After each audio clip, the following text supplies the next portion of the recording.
Apapun yang hidup, rizkinya telah ditetapkan oleh Allah Subhanahu wa taala. Selanjutnya, lalu apa manfaatnya kita berdoa kepada Allah mohon rizki? Bukankah rizki telah ditetapkan oleh Allah Subhanahu wa taala? Bukankah Allah taala telah menetapkan berapa jatah rizki yang akan kita dapatkan sepanjang kita hidup? Baik. Yang pertama jamaah, jika kita perhatikan kehidupan yang dialami oleh Nabi Sallallahu Alaihi Wasallam adalah kehidupan yang terbatas. Bahkan beliau pernah berdoa kepada Allah, Allahumma ja'al rizqa ali Muhammadin Sallallahu Alaihi Wasallam qutan. Ya Allah, aku memohon kepadamu, jadikan rizki keluarga Muhammad itu cukup untuk makan. Jadikan rizki keluarga Muhammad cukup untuk sehingga kita bisa saksikan kehidupan Rasulullah Sallallahu Alaihi Wasallam. Beliau kaya atau miskin, Pak? Ada situasi beliau punya banyak harta dan banyak situasi di mana beliau hidup dalam kondisi pas-pasan. Beliau sholat subuh, selesai sholat beliau tidak langsung turun dari masjid, beliau berzikir sampai ketika waktu duha pulang. Ketika beliau pulang sampai di rumah Aisyah radhiyallahu anha, beliau bertanya, hal indakum min syai'? Kalian punya apa yang bisa dijadikan sebagai sarapan? Apa jawab Aisyah? Ma indana syai'un ya Rasulullah. Saya enggak punya apapun ya Rasulullah untuk dipakai sarapan. Idzan asumannal yaum. Kalau begitu aku tak puasa. Pernah enggak Bapak menjumpai kayak gitu, Pak? Bapak pulang tanya sama istrinya, ada sarapan enggak? Gasnya habis, Bang. Nggak ada sarapan. Nggak ada sarapan bukan karena nggak punya bahan makanan, tapi karena nggak masak. Karena gasnya habis. Masih bisa beli. Tapi ketika nggak punya apapun, nggak ada bahan makanan, tidak ada yang bisa dimasak, tidak ada sesuatu yang bisa dikunyah, itu keluarga Nabi Sallallahu Alaihi Wasallam bersama istri tercinta beliau Aisyah radhiyallahu anha. Sehingga Anda bisa bayangin, mungkin di zaman sekarang tidak ada orang yang ketika pagi hari pulang dari masjid kemudian tanya sama istrinya ada sarapan enggak? Kita enggak punya apa-apa. Duit enggak punya, bahan enggak punya, enggak ada yang bisa dimasak dan enggak ada makanan sisa. Zaman sekarang mungkin enggak ada. Dan itu dialami oleh Nabi kita sallallahu alaihi wasallam. Namun Nabi sallallahu alaihi wasallam ketika ditawari, kalau kau mau ini gunung bisa dijadikan emas, apakah beliau berdoa kepada Allah seperti itu? Tidak. Sehingga Nabi Shallallahu Alaihi Wasallam tidak minta kepada Allah kekayaan yang melimpah, memiliki emas segede gunung, atau punya kekayaan yang luar biasa, dan beliau tidak merasa iri dengan raja yang lebih kaya dibandingkan beliau. Rasulullah Shallallahu Alaihi Wasallam pernah mengilak istrinya. Ilak itu, Bapak. Ila. Apa yang dimaksud dengan ila? Ada yang tahu ila? Iya? Mendiamkan. Mendiamkan itu boikot, hajar. Ada yang tahu ila? Apa ila? Lilladzina yu'luna min azwajihim tarabbusu arba'ati ashhur. Bagi para lelaki yang mengilak istrinya, maka dia punya kewajiban maksimal tidak mendekati istrinya selama 4 bulan. Apa yang dimaksud dengan ila? Gak ada yang tahu. Baik. Ila adalah bersumpah untuk tidak menyentuh istri. Bersumpah untuk tidak menyentuh istri. Itu batas maksimalnya berapa? 4 bulan. Rasulullah Sallallahu Alaihi Wasallam pernah jatuh dari kuda atau jatuh dari kendaraan beliau. Lalu beliau mengalami sakit, kemudian beliau mengilak seluruh istrinya selama 1 bulan. Kemudian beliau tinggal di sebuah gubuk milik orang Ansar. Di dalam gubuk ini Nabi SAW sendirian. Tidak ada satupun istrinya yang menemani karena beliau sedang mengilak mereka. Sehingga para sahabat sering keluar masuk untuk menjenguk Rasulullah SAW. Umar bin Khattab radhiyallahu anhu masuk. Kala itu Nabi SAW sedang tidur siang. Kemudian Umar masuk ke dalam Di gubuk itu di bagian dalam nggak ada apapun kecuali hanya sebuah mangkok yang terisi air. Nggak ada makanan apapun. Kemudian Umar menangis. Nabi SAW terbangun dan dari situlah riwayat yang kita dapatkan. Ngecap bekas dari tikar yang digunakan untuk tidur. Lalu Umar mengatakan, ya Rasulullah, di sana ada raja Persia, di sana ada raja Romawi yang mereka bergelimang dengan harta. Tapi seperti ini kondisi Anda. Apa jawab Nabi SAW? Apakah beliau iri kepada raja-raja itu, jemaah? Sehingga beliau tidak mengatakan, tenang wahai Umar, sebentar lagi kita akan kuasai kerajaannya. Beliau tidak menyampaikan seperti itu. Tapi yang beliau sampaikan, ama tarda in kana lahumud dunya walanal akhirah. Tidakkah kamu merasa bahagia wahai Umar, kalau mereka hanya punya dunia sementara kita punya akhirat? Sehingga Nabi SAW ketika mendengarkan pernyataan dari Umar ibn Khattab radhiyallahu anhu mengenai bagaimana kondisi raja-raja kafir yang mereka bergelimang dengan harta, mereka punya kekayaan yang melimpah, dan beliau sendiri adalah seorang pemimpin negara, tapi beliau tidak merasa iri dengan mereka. Justru beliau tanamkan sebuah pemahaman yang sangat baik kepada Umar. Kamu gak perlu iri dengan orang-orang itu. Tidakkah kita merasa bahagia ketika mereka hanya punya dunia sementara kita punya? Jadi ini contoh bahwasanya dalam kehidupan yang pas-pasan sekalipun, Rasulullah SAW tidak minta kepada Allah agar diberi kekayaan yang melimpah. Demikian pula yang dialami oleh para sahabat. Sebagaimana yang diceritakan oleh sahabat Abu Hurairah radhiyallahu anhu atau Abu Dzar Al-Ghifari, sahabat Abu Dzar Al-Ghifari radhiyallahu anhu dalam hadis yang diriwayatkan oleh Muslim. Abu Dzar menceritakan, jaa nasun min ashabin Nabi sallallahu alaihi wasallam faqal. Ada beberapa orang yang datang kepada Nabi sallallahu alaihi wasallam dan mereka ini adalah sahabat-sahabat yang hidupnya pas-pasan. Faqalu, lalu mereka mengatakan kepada Nabi sallallahu alaihi wasallam, ya Rasulullah, dhahaba ahlud duthur bil ujur. Ya Rasulullah, orang kaya borong pahala. Yusalluna kama nusalli wa yasumuna kama nasum wa yatasaddaquna bifuduli amwalihim. Mereka bisa salat sebagaimana kita salat. Mereka puasa sebagaimana kita puasa. Tapi mereka bersedekah dengan kelebihan harta yang mereka punya, namun kita nggak bisa. Coba lihat, para sahabat yang miskin di kalangan muhajirin, apakah mereka iri dengan sahabat yang kaya, jemaah? Iri atau tidak, Pak? Ya? Iri dari sisi apa? Bisa beramal dengan. Mereka merasa iri ketika sahabat kaya itu bisa beramal dengan harta. Sehingga titik irinya bukan dari sisi banyaknya hartanya, tapi dari sisi kesempatan untuk beramal. Yang kaya bisa beramal, ya Rasulullah. Mereka bisa sedekah, mereka bisa membebaskan budak dengan harta yang mereka punya. Sementara kita nggak bisa. Lalu Rasulullah SAW memberikan beberapa amalan yang bisa bernilai sedekah. Apa saja jamaah? Tasbih bisa bernilai sedekah, tahmid bisa bernilai sedekah. Beliau bersabda, "Awalaysa qad ja'alallahu lakum ma tasaddaqun?" Bukankah Allah telah menjadikan untuk kalian sesuatu yang bisa kalian gunakan untuk sedekah?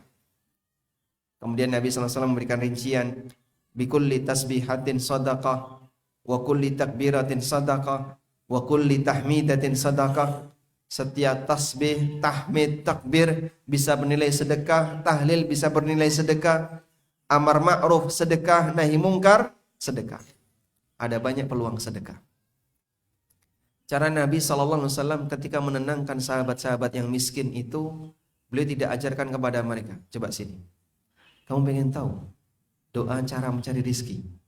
Beliau tidak ajarkan demikian. Tapi yang beliau ajarkan apa? Amalan yang bisa bernilai sedekah.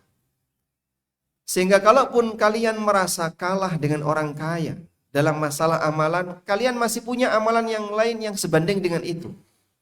Apa? Baca zikir. Subhanallah. Satu subhanallah, satu sedekah. Satu alhamdulillah, satu sedekah. Wa fi kulli tahlilatin sadaqah, setiap tahlil yang kalian baca juga sedekah. Anda baca la ilaha illallah, sedekah. Wa amrun bil ma'rufi sadaqah, amar ma'ruf sedekah. Wa nahyun 'anil munkar sadaqah, nahi munkar sedekah. Jadi amar ma'ruf sendiri, nahi munkar sendiri. Yang mungkin situasinya terpisah. Ada orang tidak melakukan amalan, Anda ajak. Ayo Pak, sholat. Apa ini? Amar ma'ruf. Ada orang melakukan kesalahan, Anda cegah. Ini nggak boleh. Apa ini? Nahi mungkar. Dan masing-masing bisa bernilai sedekah. Sampai kata Nabi SAW, wa fi bud'i ahadikum sadaqah. Dalam hubungan badan yang kalian lakukan bisa bernilai sedekah. Sahabat tanya, ya Rasulullah, ayati ahaduna syahwatahu wa huwa lahu minallahi ajrun. Ya Rasulullah, apakah ketika kita melampiaskan syahwatnya, kita bisa mendapatkan pahala dari Allah? Kata Nabi SAW, ara'aitum law wada'aha fi haramin. Apa menurut kalian kalau orang melampiaskan syahwatnya ke arah yang haram? Akana alaihi wizrun? Akana alaihi fiha wizrun? Bukankah dia akan berdosa? Fakadzalika idza wada'aha fil halal kana lahu ajrun. Maka demikian pula ketika dia salurkan ke dalam yang halal, dia akan mendapatkan pahala. Baik. Kita dapat pelajaran berkaitan dengan masalah bagaimana persaingan antara sahabat miskin ini ketika mereka nggak pingin kalah dengan sahabat kaya. Bukan dari sisi banyaknya harta, tapi dari sisi bagaimana agar mereka bisa beramal sesuai dengan amalan sahabat yang kaya. Karena itu ada sebagian di antara sahabat yang berdoa kepada Allah Ta'ala dalam bentuk tidak mau jadi sahabat yang miskin. Gak mau jadi sahabat miskin. Beliau adalah sahabat Sa'ad bin Ubadah radhiyallahu anhu. Sa'ad bin Ubadah radhiyallahu anhu, beliau Sayyidul Khazraj, salah satu di antara sahabat pemuka suku Khazraj. Di Madinah ada dua suku besar. Yang pertama namanya apa? Suku Aus. Yang kedua suku Khazraj. Sa'ad bin Ubadah terkenal sebagai orang yang sangat dermawan. Demikian pula orang tuanya, nenek moyangnya, mereka adalah orang-orang yang dermawan. Orang tuanya, mbahnya, rata-rata adalah orang yang dermawan.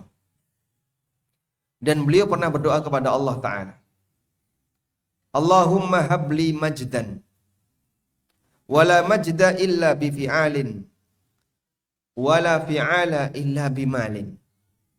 Ya Allah, aku mohon kepadamu kehormatan, dan orang tidak akan mendapatkan kehormatan kecuali dengan usaha, dan orang tidak akan bisa punya usaha kecuali dengan modal harta.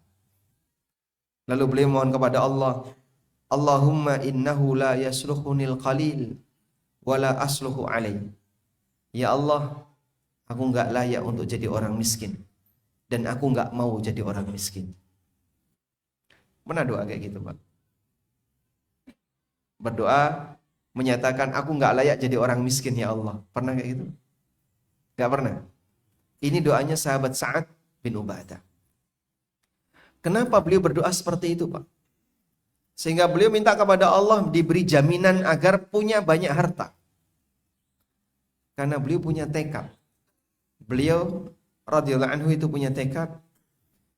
Sepanjang Nabi SAW ada di Madinah, Sa'ad bin Ubadah ingin mencukupi kebutuhan Nabi SAW dan para keluarganya, serta para sahabat muhajirin yang lain.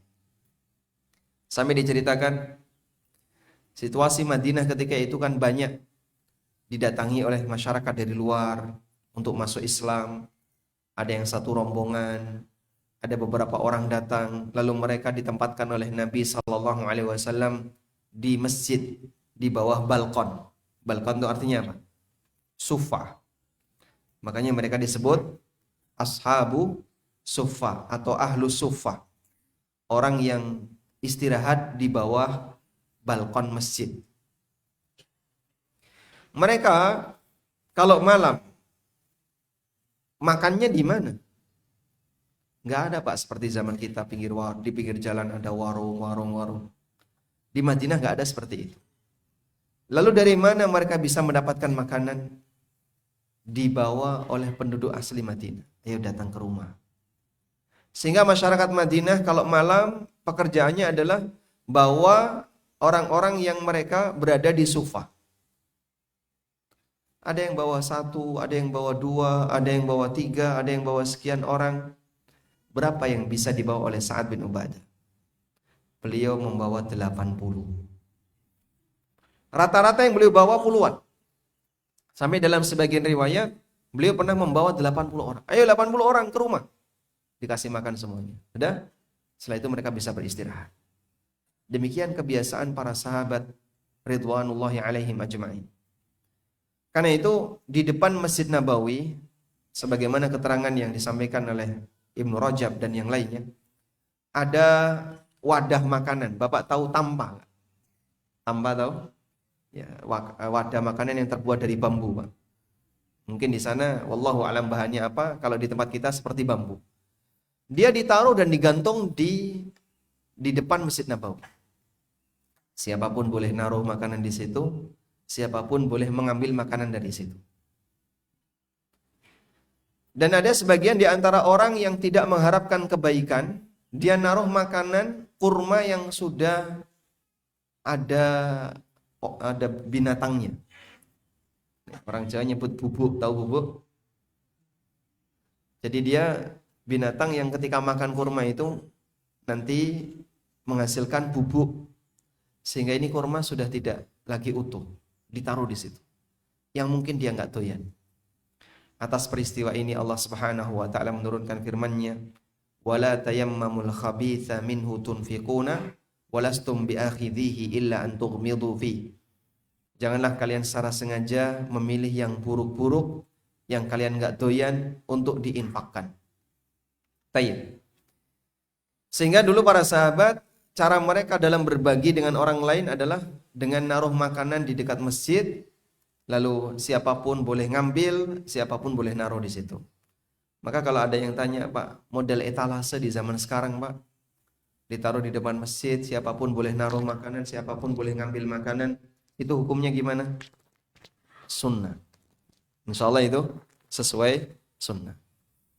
Cuman masalahnya lebih banyak yang ngambil daripada yang naruh. Baik. Dari sini kita bisa lihat bahwa sahabat itu berdoa kepada Allah mohon rizki, tujuannya apa? Dalam rangka agar bisa beramal dengan harta yang dia punya.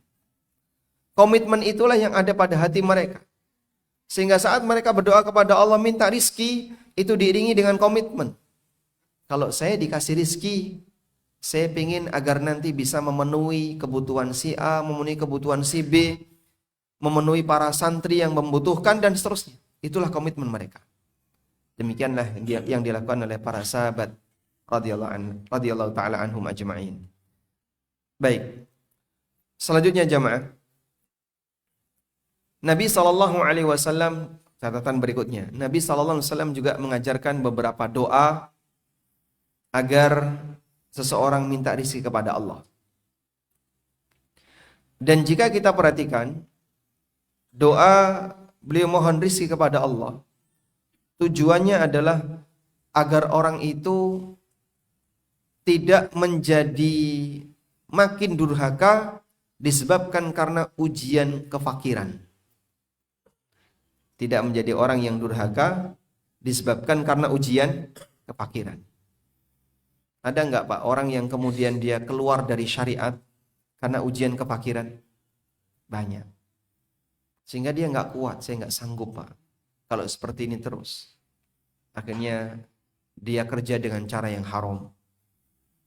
Atau bahkan sampai dia murtad disebabkan karena dia lebih milih dapat dukungan harta dari non-muslim sehingga dia tinggalkan agamanya. Realitas semacam ini banyak.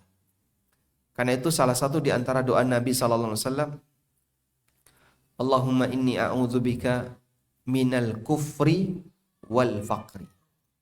Ya Allah, aku mohon perlindungan kepadamu dari kekufuran dan kefakiran. Kenapa beliau gandengkan ini? Karena tujuan kita minta kepada Allah rizki adalah agar kita tidak menjadi fakir yang menyebabkan kita nggak sanggup untuk menahan situasi itu sampai kemudian kita durhaka kepada Allah.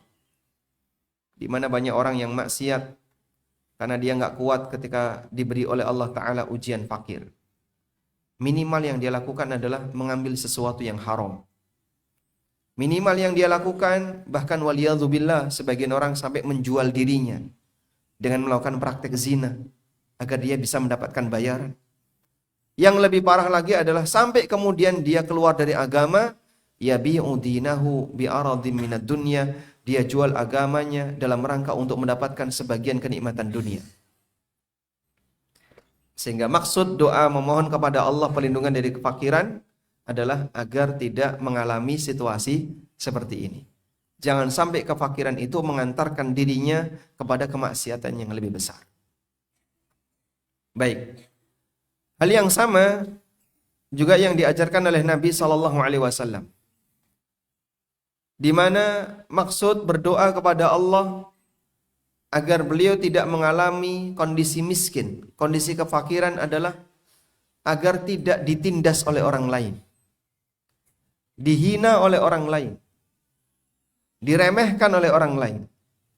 Karena kondisi ini menyedihkan bagi setiap muslim yang seharusnya dia bisa menjaga wibawanya. Saya ulang, Rasulullah SAW berdoa kepada Allah, memohon agar dijauhkan dari sifat fakir dengan harapan agar tidak dihina oleh orang lain. Anda bisa hafalkan doa ini dari sahabat Abu Hurairah radhiyallahu anhu.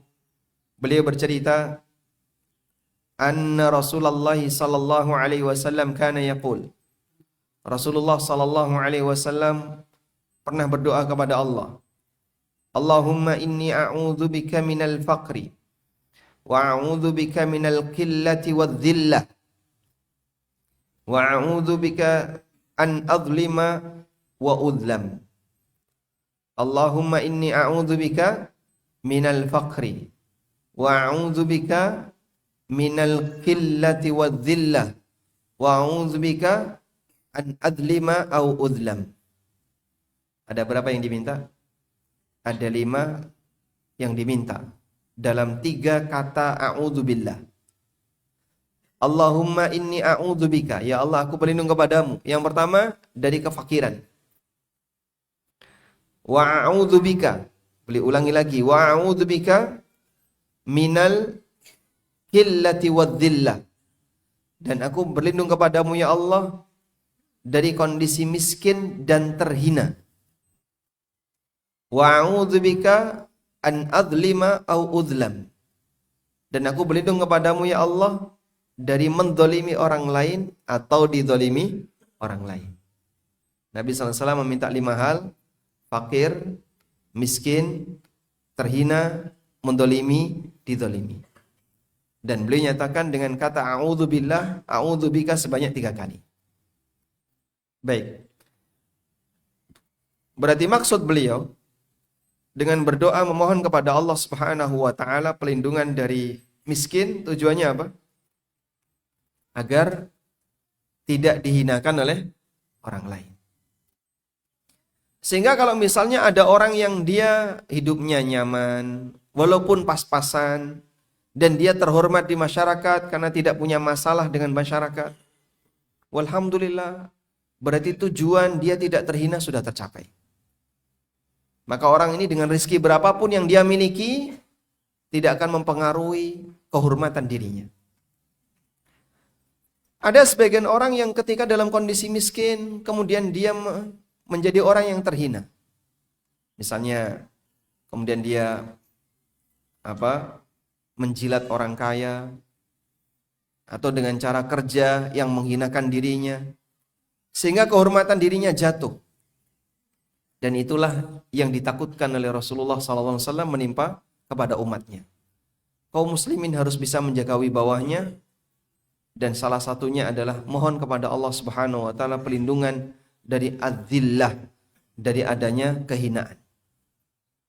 Baik. Ini salah satu di antara contoh di mana Rasulullah SAW berdoa kepada Allah memohon perlindungan dari miskin, dan tujuannya adalah agar kaum muslimin tidak dihina oleh orang lain. Demikian pula dalam doa yang lain, Nabi SAW memohon perlindungan kepada Allah agar tidak terlilit utang. Karena kalau sudah terlilit utang, biasanya kalau ngomong sukanya bohong.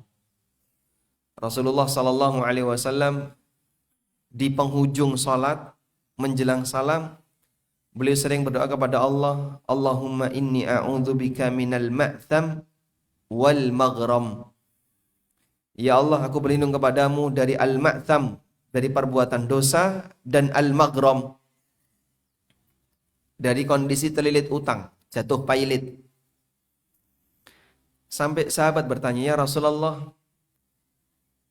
ara'aitaka sami'tu an taqul Allahumma inni a'udzubika minal ma'thami wal maghram. Aku lihat Anda ini sering sekali membaca Allahumma inni a'udzubika minal ma'thami wal maghram. Kenapa demikian? Kemudian Nabi SAW memberikan alasan, inna rajula idza gharima hadatha fakadzdzaba. Karena orang itu ketika terlilit utang, biasanya kalau dia ngomong sukanya bohong. Sehingga yang ditakutkan di mana, Pak? Bohongnya. Dan sebab kenapa orang itu bohong, karena dia didesak dengan utang. Sehingga setiap kali dia berjanji besok, tapi besok tanpa ujung, besok sebelum kiamat. Nah, besok tanpa ujung. Dalam posisi inilah orang terkadang ketika dia diberi keadaan oleh Allah jatuh miskin, sampai mengantarkan dirinya untuk berbuat maksiat, mengantarkan dirinya untuk berbohong ketika berbicara dan seterusnya. Disebabkan karena dia tidak memiliki harta yang mencukupi sampai dia terlilit dengan utangnya. Demikian pula dalam hadis yang lain, Nabi SAW pernah berdoa kepada Allah Subhanahu wa taala, Allahumma inni a'udzubika minad daini wa ghalabatir rijal. Ya Allah, aku mohon perlindungan kepadamu dari terlilit utang dan ditindas oleh orang lain. Karena salah satu di antara sebab orang tertindas adalah ketika dia punya utang. Ada kesempatan orang untuk terus nagih, menekan, menindas dan seterusnya. Maka Rasulullah SAW berdoa kepada Allah agar tidak mengalami situasi seperti itu, menjadi orang yang ditindas oleh orang lain disebabkan karena terlilit utang. Baik. Dari semua riwayat ini, kita mau menyimpulkan, sebenarnya apa sih Pak tujuan kita diajarkan berdoa mohon rizki? Apa tujuan syariat? Apa tujuan Nabi SAW yang mengajarkan kepada kita berdoa mohon rizki? Bukankah rizki kita sudah ditetapkan? Menjawab pertanyaan di depan tadi ya. Kalau rizki sudah ditetapkan, lalu kenapa kita berdoa untuk minta rizki kepada Allah Subhanahu wa taala? Jawabannya adalah beberapa hadis yang tadi kita sebutkan. Kita diajarkan untuk berdoa minta rizki, diajarkan untuk minta kekayaan, minta harta. Bukan kekayaannya yang kita harapkan, tapi pengaruh dari situ. Yang pertama adalah kita diajarkan untuk berdoa minta harta kepada Allah agar kita bisa memberi manfaat bagi yang lain. Sebagaimana yang dilakukan oleh sahabat siapa? Sa'ad bin Ubadah. Sehingga beliau minta kepada Allah Ta'ala agar diberi kekayaan yang melimpah. Tujuannya adalah agar beliau bisa memberikan layanan bagi Nabi SAW, keluarga beliau dan para sahabat muhajirin. Dan komitmen itu beliau laksanakan.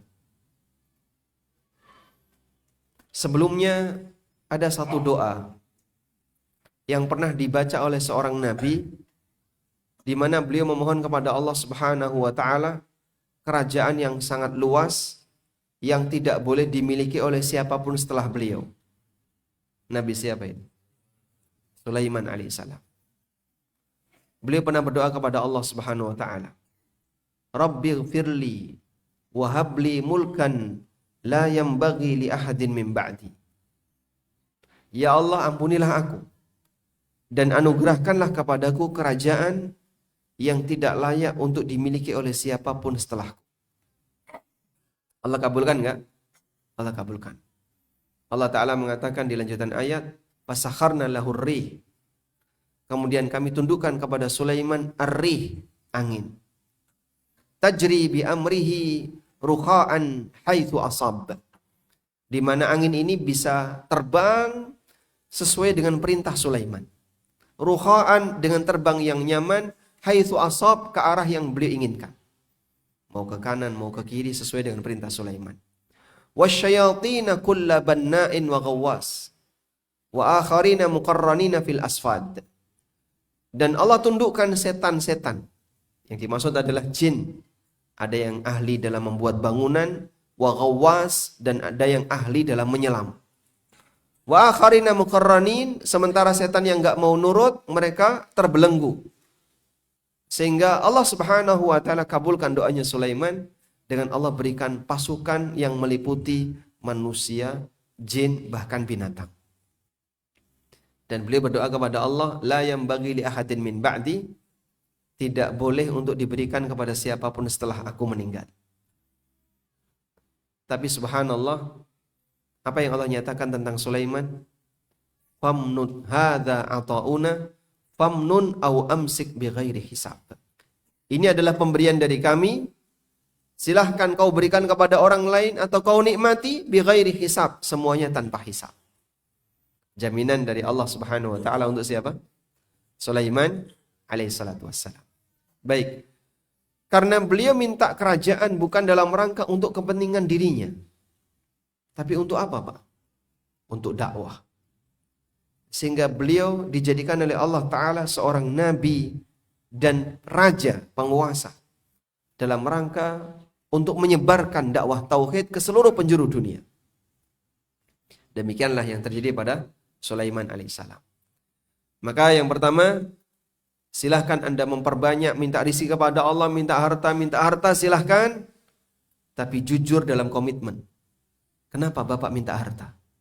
Karena saya ingin jadi orang yang bisa memberikan manfaat dengan harta yang saya punya. Alhamdulillah, lanjutkan.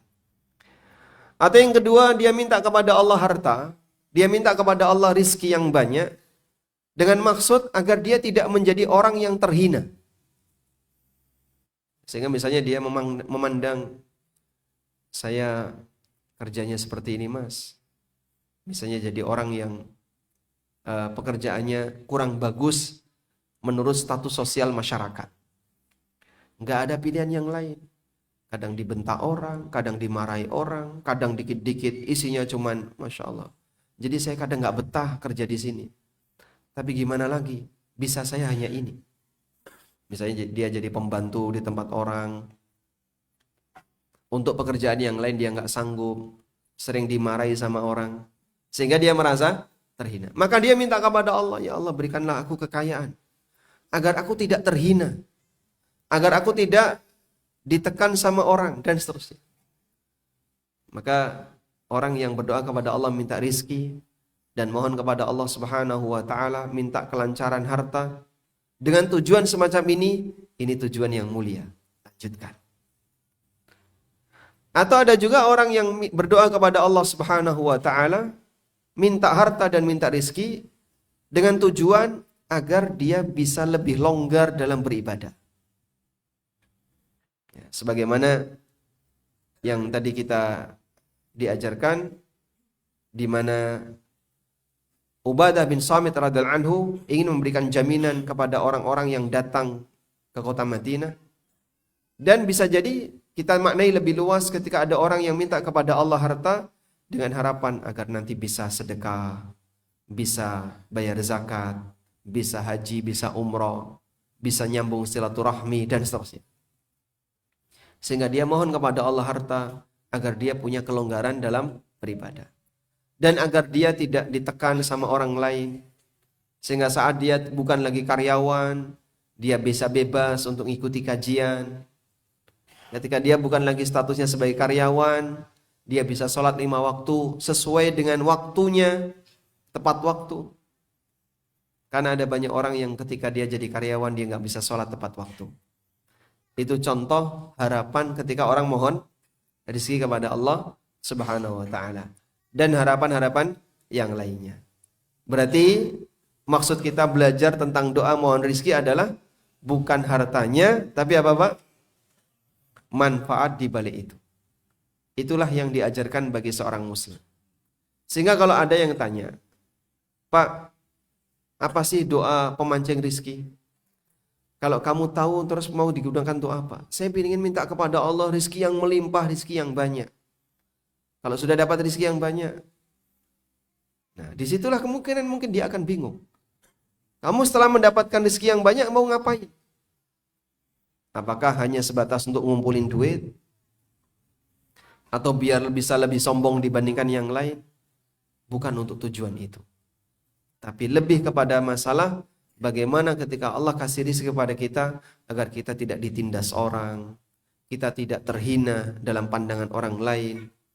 Kita bisa memberikan manfaat bagi orang, kita bisa lebih leluasa dalam beribadah, dan seterusnya. Inilah niat-niat yang mulia. Baik. Meskipun demikian jamaah, ketika orang sedang dapat masalah, ada solusi yang diberikan oleh sebagian ulama. Yang solusi itu diantaranya adalah dengan memperbanyak istighfar kepada Allah. Dan istighfar dijanjikan akan mendapatkan apa? Kelancaran rezeki. Sebuah kisah yang ma'ruf yang mungkin Bapak Ibu sering dengar. Yang ternyata kisah itu diriwayatkan oleh Al-Qurtubi dari Ar-Rabi bin Sabih. Al-Qurtubi meriwayatkan dari Ar-Rabi bin Sabih. Beliau pernah bercerita, syaka rajulun ilal Hasan al-Jadubah. Ada orang yang datang kepada Imam Hasan al-Basri mengadukan musim paceklik yang sedang terjadi. Maka Hasan memberikan saran, istaghfirillah, kamu harus banyak beristighfar. Orang kedua datang dan menyampaikan, dia mengadukan kepada Hasan al-Basri, saya itu susah untuk nyari duit. Kerja di mana-mana sering gagal, penghasilannya terbatas. Solusinya bagaimana? Apa kata Hasan? Istaghfirillah, perbanyak istighfar kepada Allah. Orang ketiga minta atau dia mengeluhkan kepada Hasan, sudah lama nikah tapi belum dapat anak. Maka Imam Hasan menyarankan kepadanya, istaghfirillah, perbanyak istighfar kepada Allah. Murid beliau, Ar-Rabi bin Sabih, kemudian tanya kepada Hasan,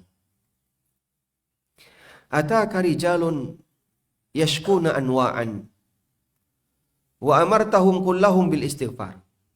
Ada banyak orang yang datang kepada Anda mengadukan aneka masalah yang mereka punya. Subhanallah. Dan demikianlah para ulama ya. Mereka tidak hanya jadi tempat bertanya dalam masalah hukum dan agama, bahkan mereka juga jadi tempat penampung curhatan para jamaah. Dari sejak zaman tabi'in itu sudah mengalami seperti itu. Datang orang punya masalah, datang orang punya masalah, dan sebagainya. Itulah ulama. Padahal mohon maaf, ulama punya masalah enggak Pak? Hah? Banyak. Ulama punya masalah. Beliau juga manusia. Cuman mereka lebih banyak mendiamkan masalah itu. Sehingga masyarakat awam yang mungkin mereka enggak tahu tentang bagaimana suasana batinnya para ulama, mereka ketika punya masalah nggak bisa sabar, pengen curhat. Tempat curhatnya kemana? Kepada ulama. Itulah jamaah. Para ulama, mereka curhat kepada siapa? Kepada jamaahnya. Wahai jamaah, saya punya utang. Gimana jamaah? Sopan nggak kayak gitu Pak? Terus gimana Pak Ustadz kalau Pak Ustadz punya utang? Ya sudah, tolong dibantu. La haula wala quwata illa billah. Baik. Mereka datang kepada Hasan Al-Basri dan menyampaikan satu demi satu mengadukan, saya punya masalah ini, saya punya masalah ini, saya punya masalah ini. Imam Hasan Al-Basri rahimahullah, beliau hanya memberikan saran, istaghfirillah, istaghfirillah, istaghfirillah. Perbanyak istighfar kepada Allah, perbanyak istighfar kepada Allah. Sampai Ar-Rabi' bin Sabih terheran. Inna rijalan ya'tuka yashkuna anwa'an. Banyak orang yang datang kepadamu, mereka mengadukan berbagai macam masalahnya, tapi jawabannya kok cuma satu. Amartahum bil istighfar. Anda cuma memerintahkan mereka untuk istighfar. Faqala, lalu kata Imam Hasan, ma qultu min indi syai'an. Aku tidak berani untuk menyampaikan jawaban yang aku enggak punya ilmunya. Yang aku tahu cuma itu. Aku tidak berani untuk memberikan jawaban yang aku enggak punya ilmunya. Yang aku tahu cuma itu. Innallaha azza wa jalla yaqul, karena Allah Ta'ala berfirman. Beliau kemudian mengutip firman Allah di surat Nuh ayat 10 sampai ayat 12. Faqultu astaghfiru rabbakum innahu kana ghaffara yursilis samaa'a 'alaikum midrara wa yumdidkum bi amwalin wa banina wa yaj'al lakum jannatin wa yaj'al lakum anhara. Nuh pernah memerintahkan kepada umatnya. Faqultu, lalu aku sampaikan, istaghfiru rabbakum, mintalah ampunan kalian kepada Rabb kalian. Sejahat apapun perbuatan syirik yang kalian lakukan, mintalah ampunan kepada Allah Ta'ala. Lalu Nuh memberikan janji, siapa yang rajin mohon ampunan kepada Allah, yursilis samaa'a 'alaikum midrara. Allah akan kirim hujan yang deras kepada kalian. Sehingga kalian tidak akan kekurangan air. Kalian tidak akan mengalami situasi paceklik sehingga membuat orang sampai kehabisan air. Wa yumdidkum bi amwalin wa banin. Allah akan melampangkan kepada kalian dengan Allah berikan harta dan anak keturunan.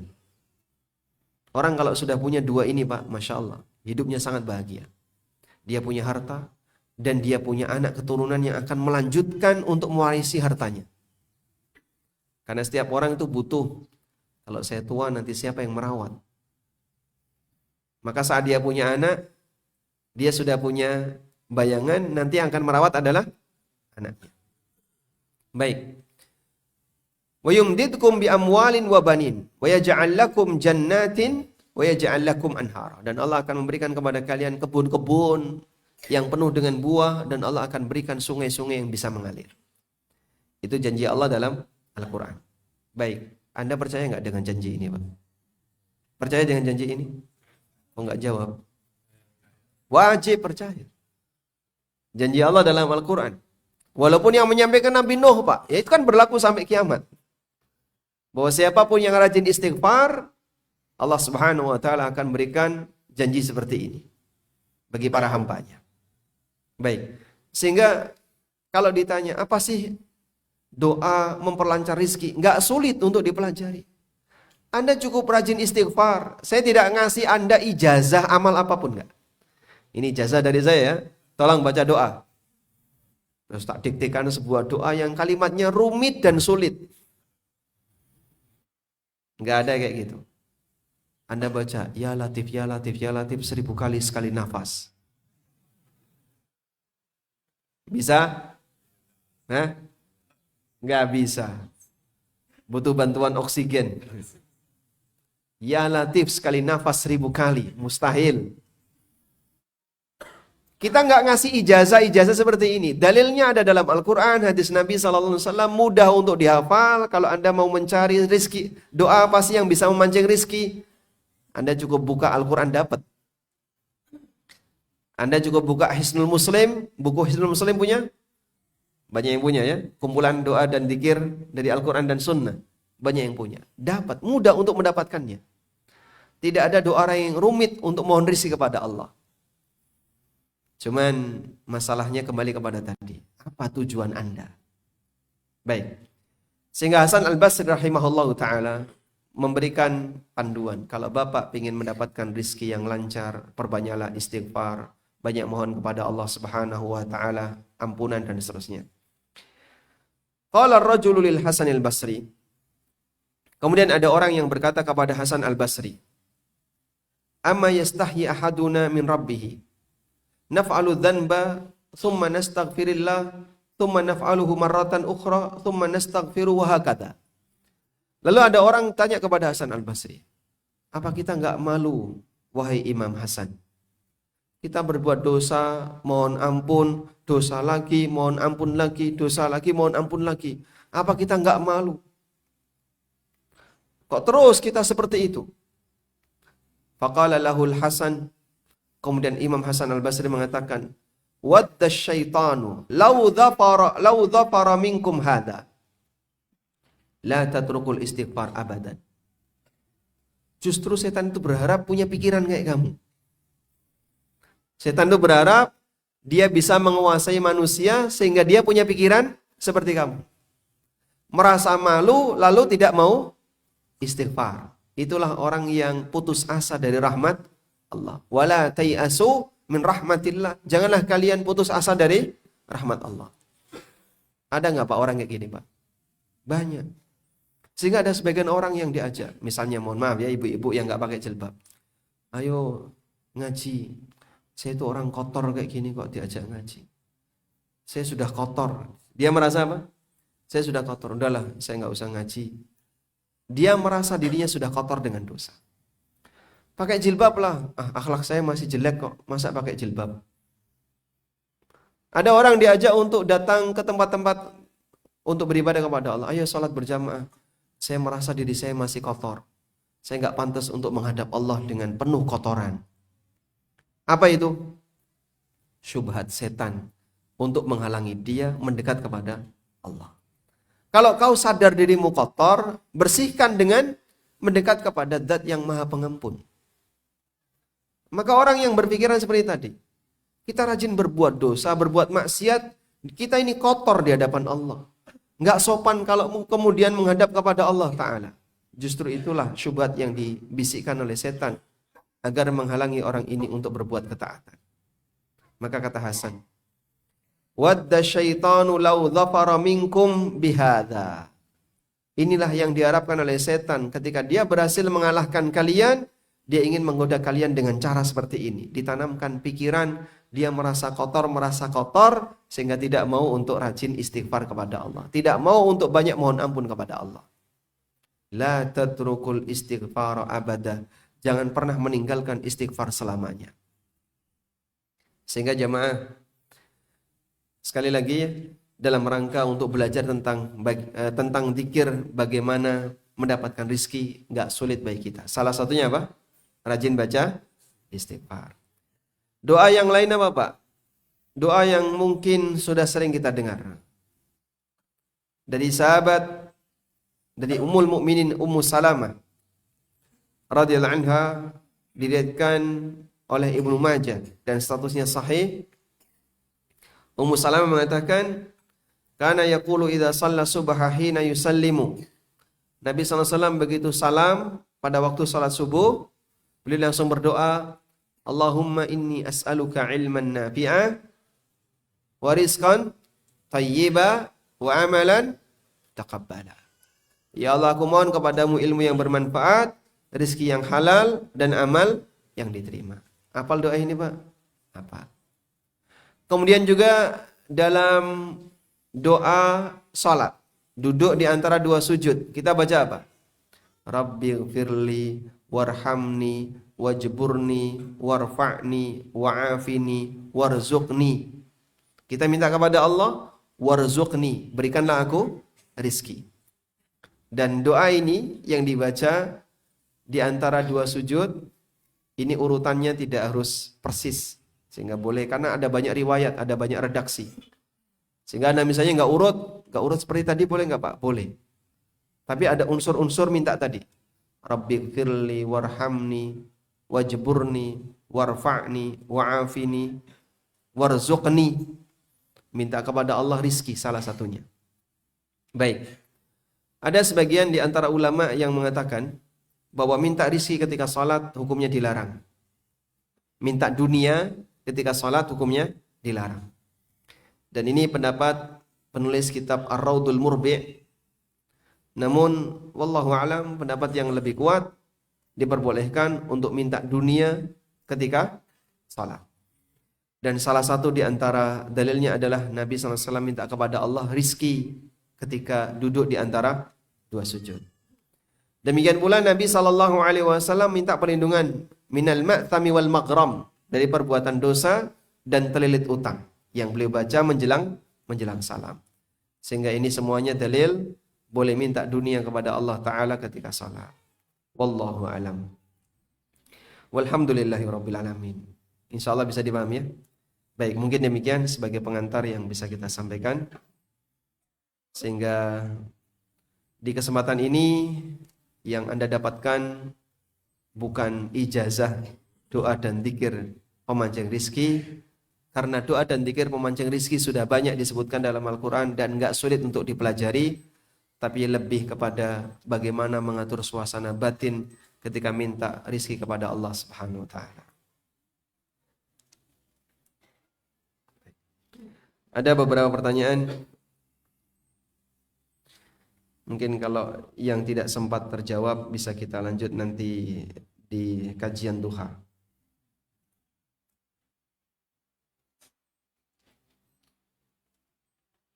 Assalamualaikum. Waalaikumsalam. Saya kan berdagang.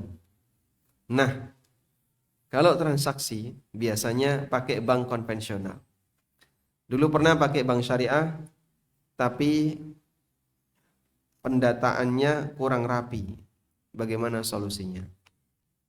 Pendataannya kurang rapi. Kalau masalahnya adalah masalah kerapian pendataan, mungkin Anda perlu belajar tentang bagaimana pembukuan keuangan yang bagus dari orang-orang yang paham akuntansi. Sehingga Anda bisa melakukan pembukuan terhadap keuangan Anda dengan rapi. Sementara di bank kan bukan urusan Anda ya. Dan biasanya bank rata-rata ya sudah teruji dengan yang namanya akuntansi dan pembukuan. Oleh karena itu dalam hal ini kalau bisa Anda tetap berada di bank syariah, karena wadiah di bank syariah itu tidak ada bunga. Wadiah di bank syariah tidak ada bunga. Kalau tabungan di bank konven ada bunga. Sementara untuk wadiahnya di bank konven kan tidak ada produk itu. Karena itu kami sarankan selagi Anda masih memungkinkan untuk menggunakan bank syariah, sebaiknya gunakan bank syariah. Kalau masalahnya hanya kurang rapi di sisi pembukuan, Anda bisa belajar bagaimana cara pembukuan yang rapi.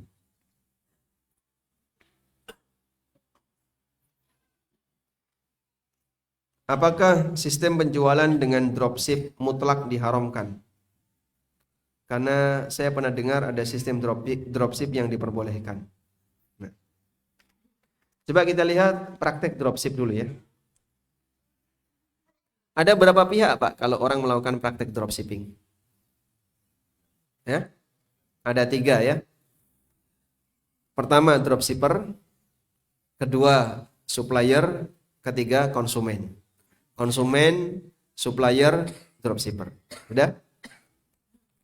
Seorang dropshipper dia iklan barang secara online, baik di medsos maupun di marketplace atau di tempat yang lain.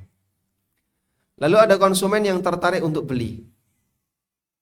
Kemudian setelah dia transfer tunai, lalu dropshipper ini mencarikan barang tersebut di tempat supplier yang bisa dia dapatkan. Kemudian barang dikirim dari mana? Dari supplier ke konsumen secara langsung atas nama dropshipper. Barang dikirim dari supplier ke konsumen secara langsung atas nama dropshipper. Gambaran ini insya Allah paham ya? Baik. Skema seperti ini yang terjadi adalah dropshipper itu menjual sebelum punya barang. Yang terjadi, dropshipper menjual sebelum punya barang. Dan secara umum menjual sesuatu sebelum dimiliki hukumnya dilarang. Berdasarkan sabda Nabi SAW kepada Hakim bin Hizam, la tabi' ma laysa indak. Jangan kau jual sesuatu yang tidak kau miliki. Bagaimana sih kasusnya Hakim sampai Nabi SAW menyampaikan seperti itu? Hakim bin Hizam itu seorang pedagang di Mekah. Dan beliau masih punya hubungan kekerabatan dengan Khadijah radhiyallahu anha. Hakim ini menceritakan kepada Nabi SAW, "Ya Rasulullah, datang seseorang kepada saya, yuridu minnil bai'ah, dan dia minta kepadaku barang tertentu, ma laisa indi, yang aku tidak memilikinya." Hakim bercerita, ada orang datang kepadaku mau membeli barang tertentu yang aku tidak memilikinya. Apa abta'ahu lahu minas suq? Boleh enggak saya belikan barang itu dari pasar, terus saya kasihkan ke dia? Kemudian Nabi SAW mengatakan, la tabi' ma laysa indak. Jangan kau jual barang yang tidak kau punya. Kalau belum dimiliki, jangan kau jual. Baik. Ada yang aneh enggak Pak dari kisah Hakim ini Pak? Orang ini datang ke Hakim mau beli barang tertentu. Lalu oleh Hakim bin Hizam, beliau rencananya mau dia belikan di pasar, kemudian dikasihkan ke orang ini. Berarti yang terjadi gimana? Pasarnya Hakim dengan pasarnya konsumennya itu sama. Kan sama-sama penduduk Mekah. Hakim tidak keluar kota. Beliau cuma mengatakan, boleh nggak saya belikan barang ini dari pasar, kemudian saya serahkan kepada orang tadi. Berarti pasarnya sama. Kenapa orang ini tidak beli langsung dari pasar? Nah, bagian ini yang menjadi banyak tanda tanya. Dan itu yang menjadi alasan kenapa dalam praktek Hakim ini dilarang oleh Nabi SAW. Lalu para ulama memberikan kesimpulan. Apa yang dilakukan oleh Hakim itu disebut dengan salam hal. Disebut dengan apa? Salam hal. Jual beli salam hal itu gimana Pak? Uangnya tunai, barangnya nyusul, tapi dalam waktu yang pendek. Saya ulang ya. Jual beli salam hal, jadi salam itu ada dua ya. Ada salam hal, ada salam muajjal. Untuk salam muajjal, ulama sepakat boleh. Salam muajjal itu transaksinya hari ini, barangnya diserahkan minimal bulan depan. Lebih dari itu boleh, bahkan setahun, 2 tahun boleh. Karena praktek salam seperti inilah yang ada di zaman Rasulullah SAW. Transaksi hari ini, barangnya kapan? Tahun depan. Itu salam muajjal. Sampai di sini paham? Transaksinya sekarang ya. Misalnya Bapak datang ke si A, saya mau beli duren 10 kilo misalnya. Beli duren 10 kilo. Berapa harga? 10 juta. Lalu Anda bayar 10 juta. Tunai. Transaksinya kapan? Sekarang. Dibayar tuh tunai. Kapan durennya? Musim duren tahun depan. Sehingga durennya baru didatangkan tahun depan. Ulama sepakat yang seperti ini boleh. Ini yang disebut dengan salam apa? Muajjal, salam yang tertunda. Baik. Nah, praktek Hakim itu salam hal, salam yang waktunya pendek. Kok bisa Pak waktunya pendek? Karena pasarnya Hakim sama pasarnya konsumennya itu sama, sehingga waktunya pendek. Dan itu dilarang oleh Nabi Sallallahu Alaihi Wasallam. Sudah? Selanjutnya, salam pendek tadi adalah ketika waktu penyerahannya kurang dari sebulan. Kurang dari sebulan. Sehingga bayarnya sekarang, tak bayar tunai ya sekarang. Baik, kapan barangnya datang? 5 hari lagi. Barangnya diserahkan 5 hari lagi. Ini masuk kategori salam hal. Salam hal. Itulah praktek dalam hadis Hakim. Nah, selanjutnya ulama beda pendapat. Kenapa salam hal itu nggak boleh? Kenapa salam hal itu dilarang? Menurut jumhur ulama, salam hal dilarang karena dia salam hal. Karena dia tidak panjang waktunya. Ini pendapat siapa? Jumhur. Sehingga praktek akad salam yang waktunya pendek itu nggak boleh. Harusnya panjang. Minimal berapa? 1 bulan. Ini pendapat jumhur. Pendapat yang kedua, menurut Syafi'iyah, bahwa Hakim dilarang oleh Nabi SAW Karena objek yang dia transaksikan itu tertentu, barang muayyan. Barang yang ditransaksikan itu barang muayyan, barang tertentu. Kalau barangnya tidak tertentu, boleh. Tertentu itu maksudnya gimana, Pak? Barang yang sudah tidak punya pilihan yang lain. Tapi kalau barangnya tidak tertentu, misalnya saya pesan mangga aromanis ukuran sekilo isi 3. Mangga aromanis sekilo isi 3. Tertentu nggak ini? Tidak ini. Ada rentang. Sehingga dia bisa cari mangga di kebunnya si A, kebunnya si B, kebun si C, dan seterusnya. Yang penting pokoknya mangga yang ukurannya besar. Tapi dijelaskan berdasarkan kriteria. Ini jelas atau belas? Hah? Sulit tuh mama ini. Masya Allah, harus pakai oret-oretan ya. Susah dipahami jemaah? Insya Allah bisa ya. Udah gampangannya gini aja ya. Dropshipping itu akad salam. Dropshipping itu akad salam. Kenapa akad salam? Karena bayarnya tunai di depan. Bapak mungkin pernah dengar akad salam, Bapak? Akad salam sudah pernah dengar belum? Belum? Udah, berarti nanti aja ya. Insya Allah nanti kita ulang ya tentang dropshipping. Atau kalau Anda misalnya pengen baca lebih detail, bisa baca buku ini. Buku ini ada penjelasan tentang dropshipping, kemudian tentang akad salam, salam hal, salam muajjal, itu penjelasannya di buku ini. Lalu setelah itu turunnya adalah akad dropshipping. Dropshipping itu boleh atau tidak, itu diturunkan dari penjelasan tentang akad salam. Baik, ada yang mau buku ini? Oh, baik. Pertanyaannya.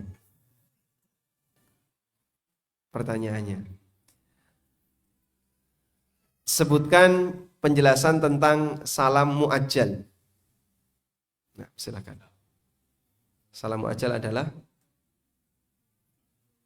akad jual beli. Akad jual beli yang cukup lama. Jual beli kredit. Panjang apanya, Pak? Rentang waktu apa? Penyerahan. Baik, uangnya kapan? Masya Allah, baik. Jadi akad salam, uangnya dibayar tunai di muka, tapi rentang penyerahan barangnya lama. Itu namanya salam muajjal. Berapa lama minimal? Masya Allah, barakallahu fikum. Dapat hadiah. Alhamdulillah, nanti Anda bisa ajarkan ke yang lain ya. Nah, kalau yang salam muajjal seperti ini ulama sepakat boleh, baik jumhur maupun madhab Syafi'iyah. Sudah? Sehingga kalau dropshipping yang halal gimana, Pak? Dropshipping yang waktunya lama. Maka saat dia menawarkan barang dengan sistem dropshipping, ditulis di situ disclaimer ya, disclaimer. Agar praktek dropshipping yang kita lakukan hukumnya halal menurut pendapat jumhur, maka barang baru kami kirim sebulan setelah Anda transfer. Yakin tutup itu toko. Mana ada yang mau? Saya sudah transfer barangnya kapan? Sebulan lagi. Mana ada yang mau? Orang kan mintanya apa? Segera. Sehingga praktek dropshipping seperti ini kalau pakai pendapat jumhur minimal yang 1 bulan tadi. Ini mungkin dipraktekkan di tempat kita nggak ada yang bersedia. Tapi seperti itulah model akad salam di masa para sahabat. Wallahu a'lam. Kita sampai jam berapa? Sudah masuk waktu untuk salat syuruk? Sudah? Sudah ya? Coba ini satu lagi ya. Bagaimana ketika makan seblak prasmanan? Apakah termasuk gharar? Yang diambil apa? Hah? Seblak. Seblak itu isinya apa saja? Kerupuk, mie, sosis, ayam, ceker ya. Diambil ceker semua gitu boleh nggak? Kalau prasmanan? Nggak boleh. Boleh. Sehingga dia cuma ngambil ceker doang. Boleh. Tapi harganya beda dengan yang ngambil mie doang. Wallahu a'lam. Lah ya ada harganya. Ini kan prasmanan ya. Prasmanan. Karena kan sebelah ini isinya bervariasi ya. Ada kerupuk, ada mie, ada sosis, ada ceker, misalnya 4 pilihan. Kalau dia cuma ngambil sosis sama ayam saja, sama ceker, gimana? Hah? Boleh. Bayarnya sama nggak dengan yang ngambil kerupuk saja? Oh beda ya sudah. Berarti nggak ada gharar di situ. Kan di sebelah ada 3.000 ceker, terus kerupuk 2.000. Cuman dia ngambilnya nyomot gitu sih. Ngambilnya nyomot. Ini enggak masalah. Berarti kan sudah tahu harganya. Ceker 3.000. Misalnya sosis 2.000. Saat dia ngambil, dia kan tahu berapa yang akan saya ambil. Berarti harganya dia tahu? Tahu. Insya Allah tidak ada gharar. Bahkan sangat jelas kalau sudah ada harganya. Wallahu a'lam. Baik, demikian yang bisa kita sampaikan. Semoga apa yang kita bahas ini bermanfaat. Insya Allah nanti ada sesi berikutnya di jam 9. Wassallallahu ala nabiyyina Muhammadin wa ala alihi wa sahbihi wa sallam wa akhiru da'wana alhamdulillahi rabbil alamin. Wassalamualaikum warahmatullahi wabarakatuh.